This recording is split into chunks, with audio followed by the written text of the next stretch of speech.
Welcome you all. It's your boy, Baron Baptiste here. I'm here with David Masters. We are here disrupting the drift of the sea of all the same. How you doing, David? Man, that's a big question, but yeah, I'm doing good. Fantastic, and always better when I'm with you. Yeah, very good. Welcome you all. We invite you to listen in, and our aim here is that you walk away with some kind of new understanding, some kind of new insight, some truth that makes a difference in your life and disrupts that drifting along in life, just cruising along, drifting along, knowing underneath something is missing. Something's not working. You're not living the life that you could be living. You're stuck in the creature habits rather than habits that connect you to your creator, your higher power, and in communication, a clear communication with your own conscience, the intuition, that deep inner knowing that leads you to a life unknown, but a life fulfilled, a life of aliveness, a life of unfolding potential, your potential, a life without regrets. Please share the show. The way we grow the show, and the show is growing, is through you sharing the show. So, David, we have a question here. It's a pretty deep question, but someone sent in this question. Please send in your questions. We are taking your questions and turning episodes into your questions. And I really like this format because it gives me anyhow, the experience of interacting with you, knowing that on the other end of these conversations and you're listening, we're being with you, speaking with you directly. And also framing you, so these questions are not only responding to the person, you who sent the question, but I know we're looking to expand these each question so that in principles that are relatable, relevant for each and every one of you in your life. So here's the question. I'm learning a lot about people lately and dealing with some betrayal. I'm curious if you can talk about predatory people, predatory friends, and the friends who betray you and stab you in the back, etc. How do I recognize and deal with these kinds of people? David, what say you? My first reaction is to look at the definition of betrayal. Hmm. Betrayal is the breaking or violation of a presumptive contract, trust, or confidence that produces moral and psychological conduct within a relationship among individuals. Now, it's breaking something because, listen, somebody can't really betray you unless you put trust in them. And that's a big mistake. One of our great presidents said, trust but verify.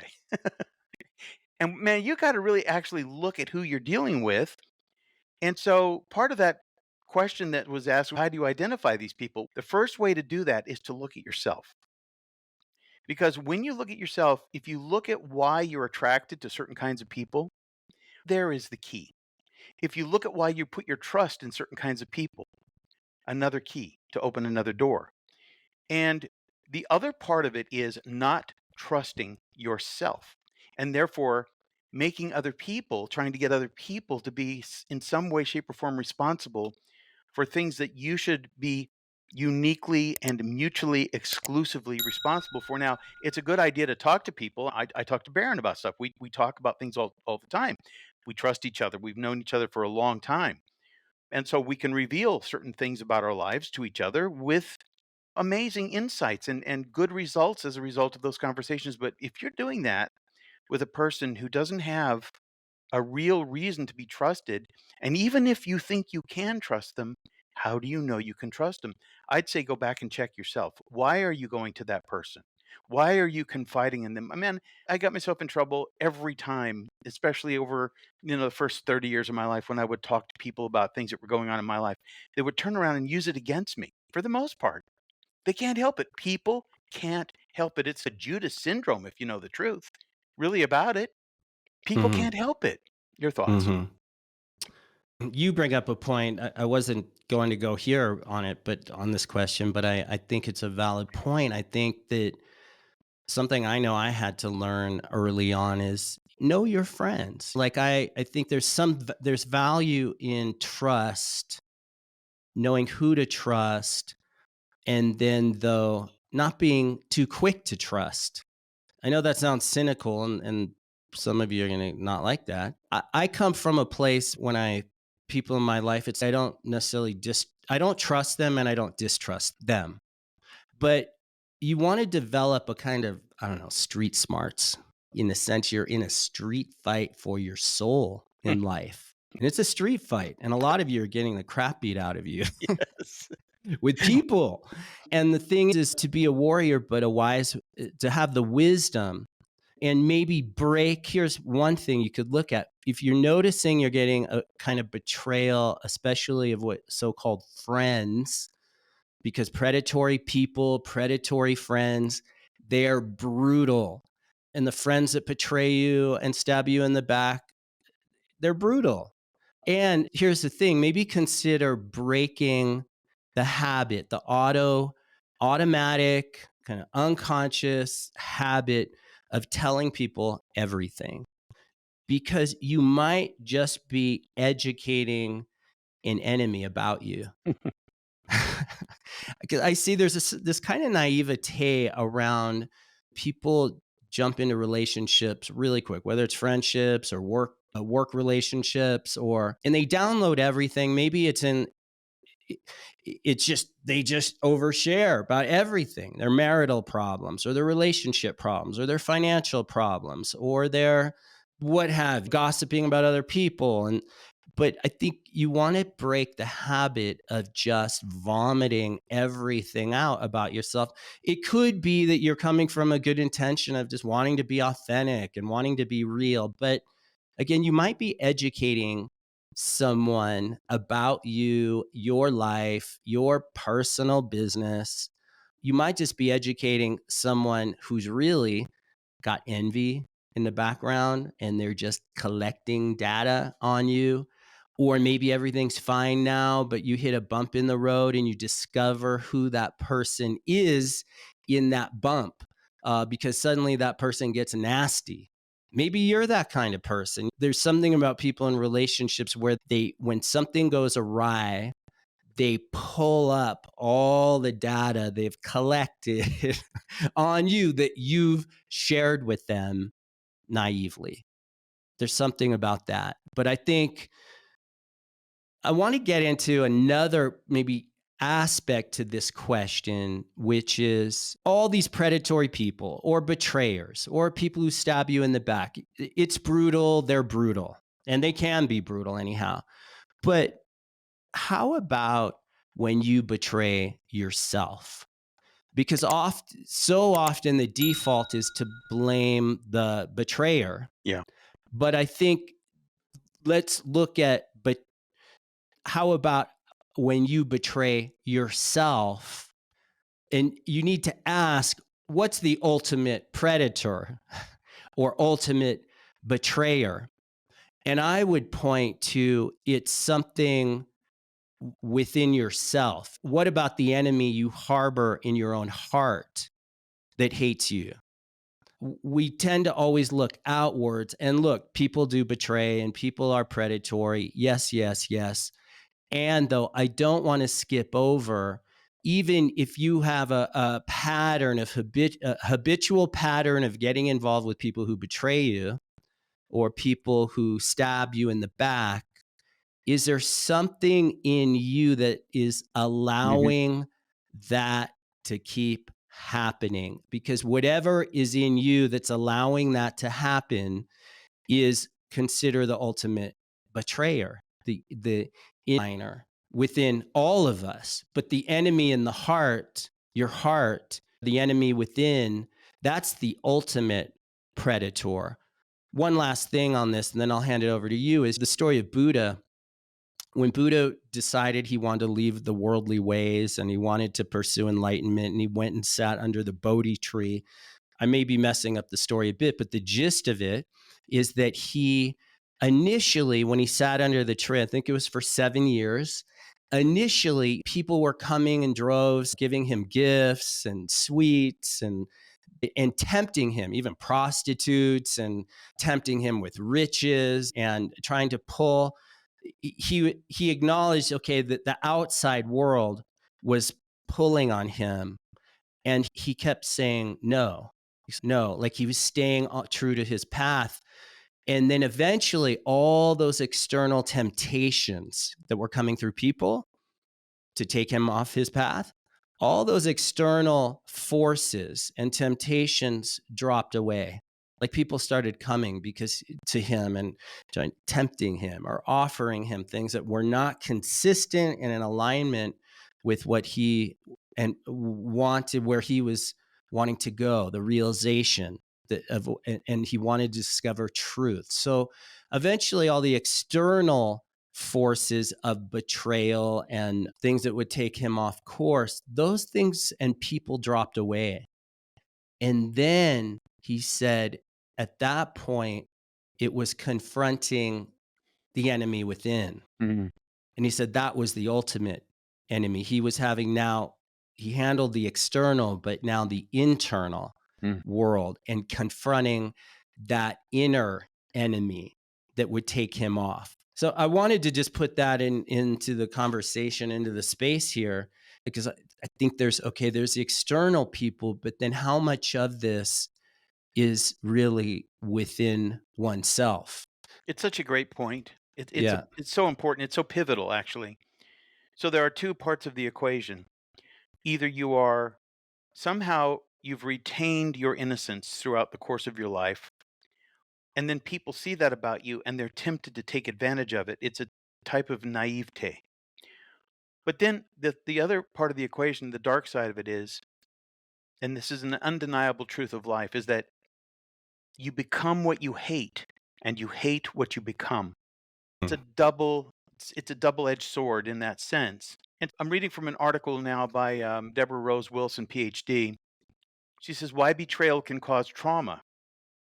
And it says, if a parent or a romantic partner violates your trust, you may experience betrayal trauma. This trauma may affect your self esteem, emotional health, and relationships with others. And she goes on to say, betrayal can cause emotional distress, but you might experience lingering trauma when someone you depend on to respect you needs help and safeguard your well being violates your trust. Okay. That's what happens with children. Children are the first victims of betrayal. And what happens at that point is they are thrown into a conflict because we are their first contact with, let's say, a relationship with God, because the parents are like gods to children. So you either have a benevolent God in your life as a human being, as a person that you look up to for guidance and rely upon, or you don't. And a lot of people just don't. A lot of people have really poor examples or representatives as parents, and that throws them into a state of identity crisis. Every child that's been betrayed by a parent, it's a shock to the system. Now, Hmm. the domino effect of that is, who do I trust, and can I even trust myself?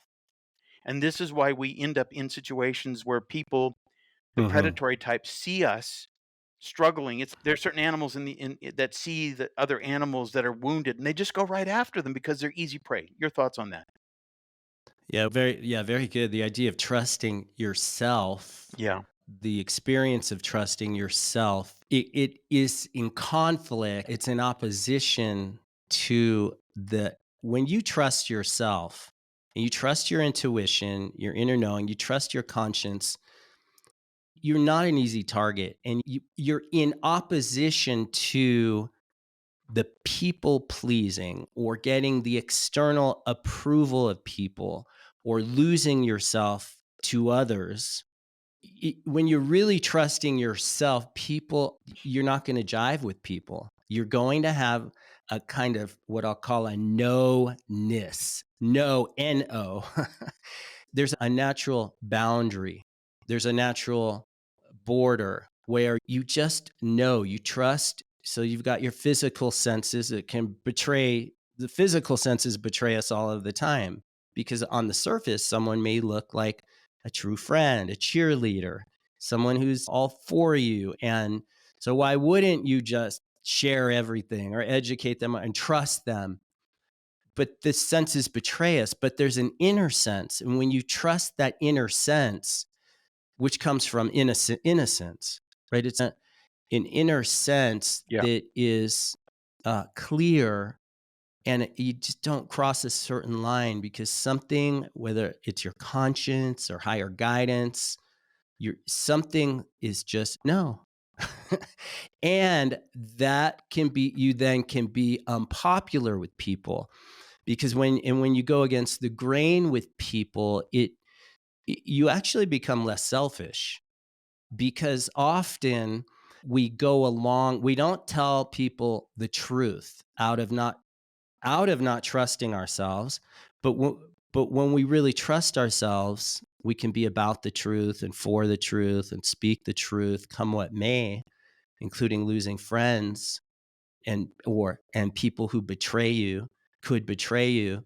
But I think that when you have that trust and that truth, you risk losing people. So the default there, and to your point, probably from childhood, you get trained, Yeah. whether it's your mom, your dad, you get pressured in your environments, school, peers, kids, you get pressured to go along with the crowd.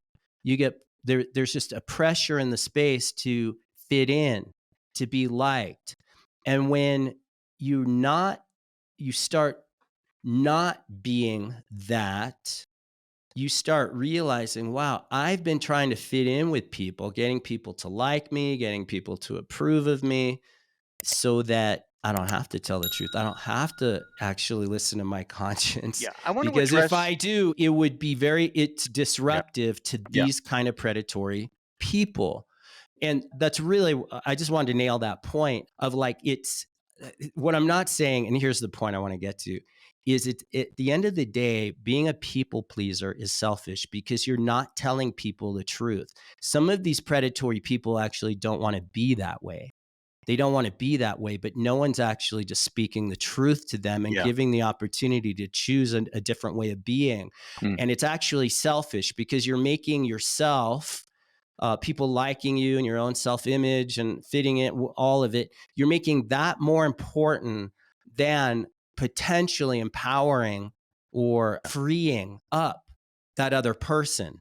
Yeah. And so you not only undermine that person, you undermine yourself. Now, let me Yeah. address, because you said it perfectly, the inner saboteur. Because if you think about it, if you do you remember the movie The Manchurian Candidate, how these guys were captured and then brainwashed and hypnotized into Oh, being yeah. Yeah. subservient to a Yeah. master controller? So Was the that inner. like from the Korean War Yes, it or? was the Korean War, and Yeah, then it I was remember that. remade, but it wasn't as quite as good. But For people who haven't seen the movie, yeah, these what they were war prisoners. They were what, military that got captured by the enemy, yeah. taken hostage, put in prison. Is that right? Military, like Yeah, and war. They were they were war. given Yeah. mind controlled drugs, and then hypnosis was used on them, and then they were caused to turn on each other. And one guy was told to pick up a gun and shoot another soldier in the head. But this idea, this inner saboteur, is that where did that inner saboteur come from? It wasn't born in us. Children don't have an inner saboteur. They're like clean slates. They're like a clean canvas to be painted on. I'm reading a little bit more of this article from this PhD, this Deborah Rose Wilson PhD. She says, and this is, I think, is important.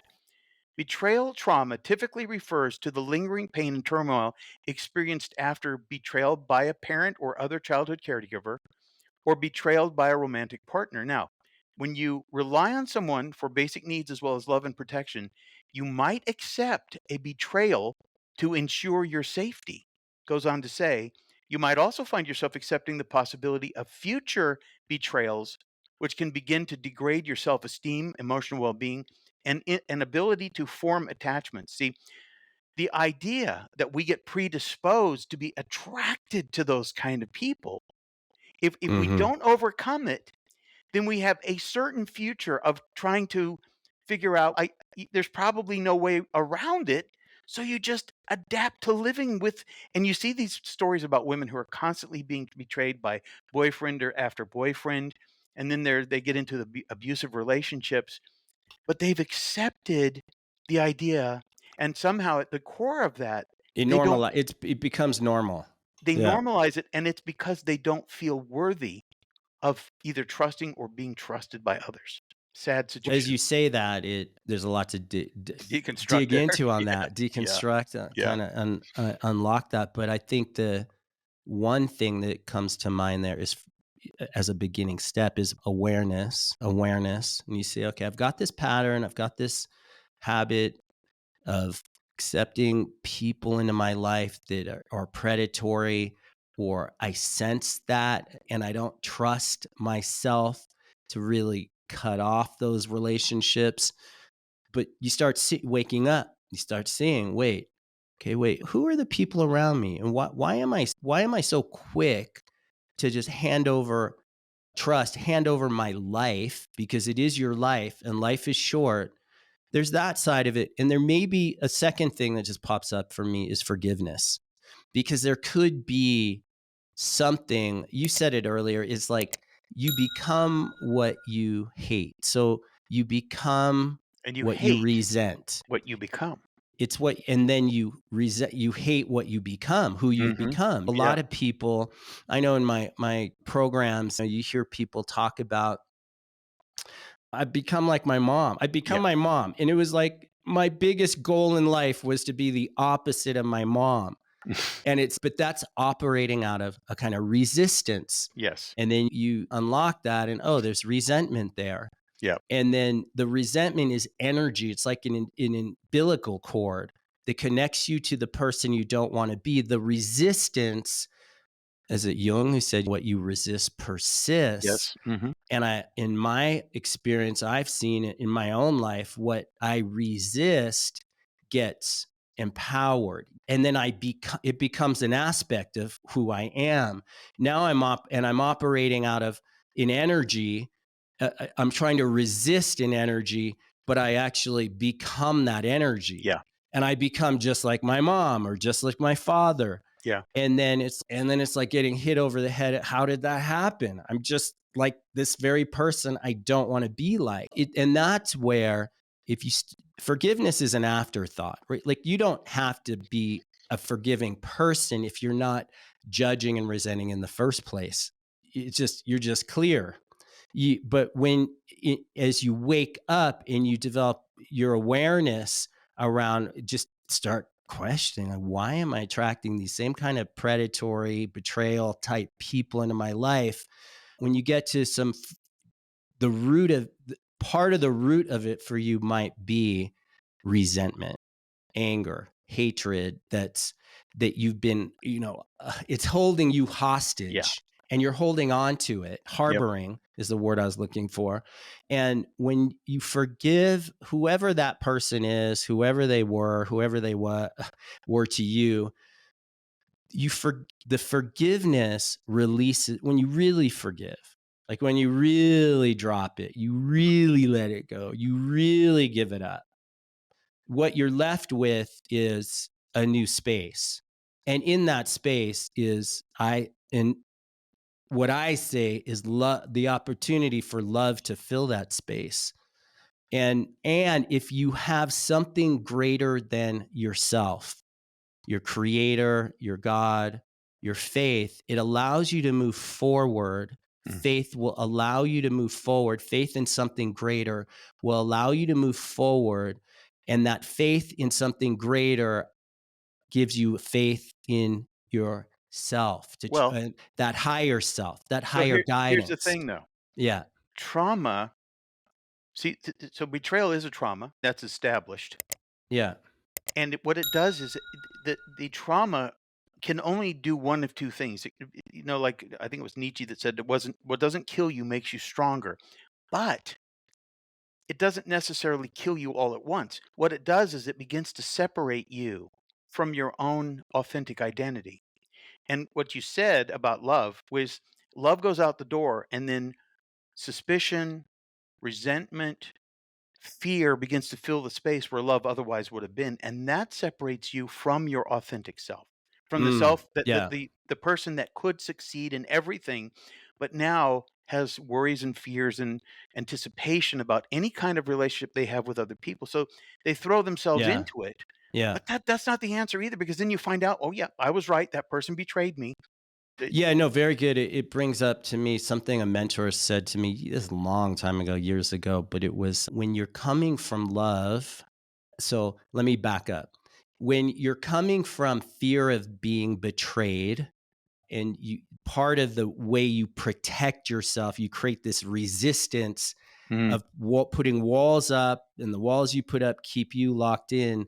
But that energy of resistance usually has, yeah, fear, and anxiousness, a protect you anticipation. protect yourself, you Yeah. isolate from people, and you're left holding this hot potato called resentment and blame, fault, judgment, Hmm. and that eats you alive. Yep. It's an energy that eats you alive.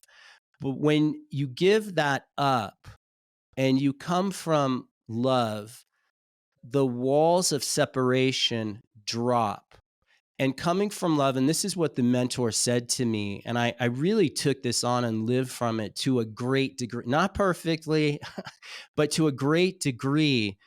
That this is what he said. He said, love people, love as though you will never be betrayed again, Mm, even though you will be. mm. Wow, that's so profound.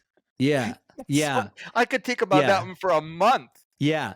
And I'll add to that, have your eyes open, be awake.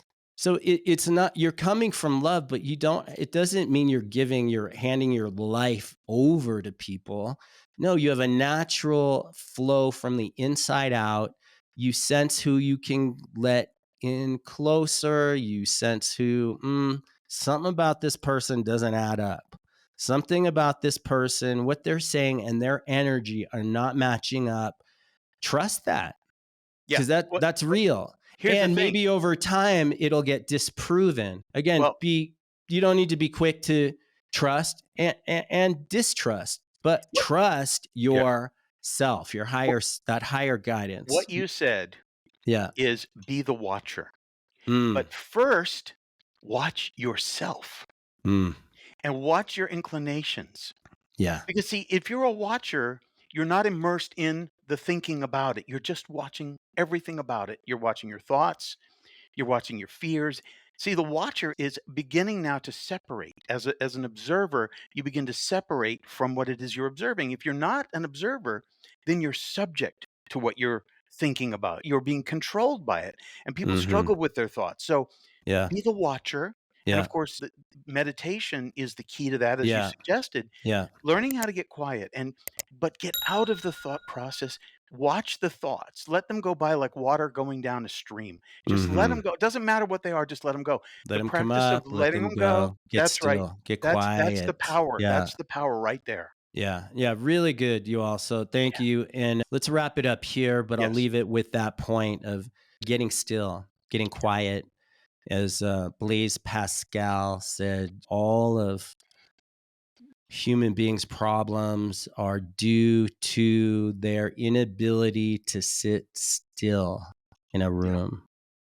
Yeah. Yeah, with themselves. And as That's it. Jesus said, be still, go into your prayer Yeah. closet, be still and know that I am God. You get present to you get in that stillness, you get present to something greater in yourself, and that something greater becomes your protector.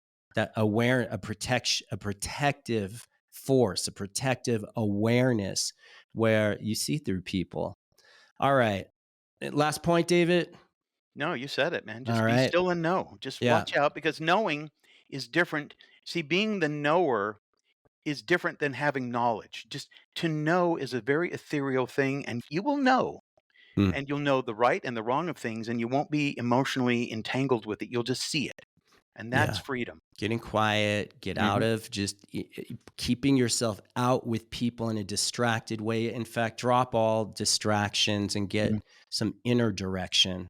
Yeah. Start putting the phone down, putting the distractions aside, giving yourself some quiet time. It's medicine for your being, for your Yeah. spirit and soul. All right, y'all, please share the show. Again, we're posting these episodes on YouTube. Just started a new YouTube channel. It's called Baron Baptiste Podcast. We're putting those up on twice a week. They usually go up Tuesdays and Thursdays. I'm hoping to actually start doing more episodes. Twice a Awesome. week just doesn't quite feel like Let's enough. do it. So, all right, y'all, be well. Peace out. Stay Bless.